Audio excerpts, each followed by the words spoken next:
Welcome back to my channel. It's Destroy Deception. J. Kells here with another video. Today's video, we ask the question, how do I keep the Passover? How do I keep the Passover? Well, many people have questions about how to actually keep the Passover. Not only the Passover, but all the holy days. In order to actually understand how to keep the Passover, you got to understand what the Passover is. Once you understand what it is, then you can know how to keep it. So there's two parts to understanding what the Passover is. The first part of it is understanding that it's a festival day, basically showing the freedom and deliverance that marked the Hebrews' exodus from Egypt. That freedom and deliverance was the freedom and deliverance of the bondage of slavery.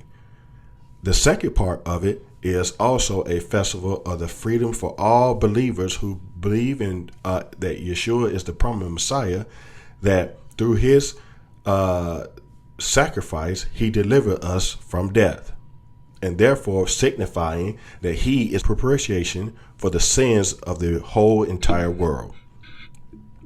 So now you guys have a clear picture of what the Passover is. But let's actually look at some scriptures to actually determine and read how we should keep the Passover. We'll start in Deuteronomy chapter 16, verse 1 through 3. And it reads, "Observe the month of Abib and keep the Passover unto the Lord thy God. For in the month of Abib the Lord thy God brought thee forth out of Egypt by night. Thou shalt therefore sacrifice the Passover unto the Lord thy God, of the flock and of the herd, in the place which the Lord shall choose to place his name there. Thou shalt eat no leavened bread with it. 7 days shalt thou eat unleavened bread therewith, even the bread of affliction.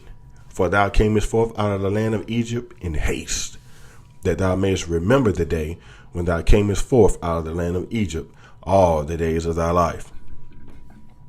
So we have the first part of this, of the Passover being communicated to us, that, hey, they were to actually have a sacrifice, and the sacrifice was to be at the place where he placed his name, which was the temple that was going to be eventually created by King Solomon. We don't have a temple now, so we can't do the sacrifices. But the unleavened bread, we are to do. We are to still keep and eat the bread of affliction starting on the Passover. And so the second part of this is understanding the part that Yeshua played in, right?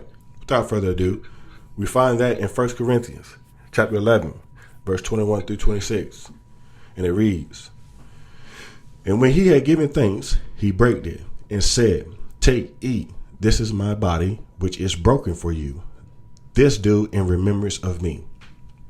After the same manner also he took the cup when he had supped, saying, The cup is the New Testament in my blood. This do ye as oft as ye drink it, in remembrance of me. For as often as ye eat this bread and drink this cup, ye do show the Lord's death till he come." And so here is the list of how we can keep the Passover.